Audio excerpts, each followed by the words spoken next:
Hi and welcome to Sewing Bites. Today we are looking at the Singer 301A.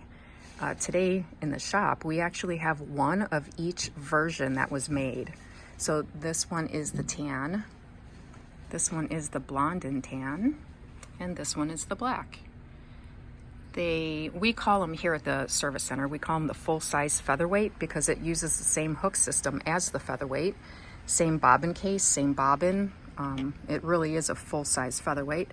What you want to make sure, if you find one and you want to buy it, make sure you get an original bobbin case. The reason for that is there is a generic one that is made that you can get. It usually doesn't work right.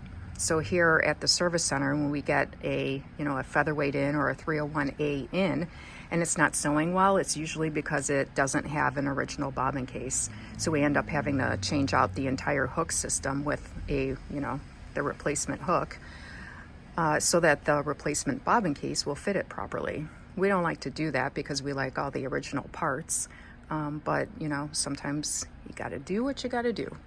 So this machine, you'll see stitches are in stitches per inch. Your bobbin winding is right here. And it's a slant needle machine. And I know that because if you look at it from the side, the needle is slanted. That is one difference between this one and the featherweight, because the featherweight is a low shank machine. So those are them. I will make one little note. These two, the tan and the blonde and tan, are currently for sale here at Singer Factory Distributor in Chicago.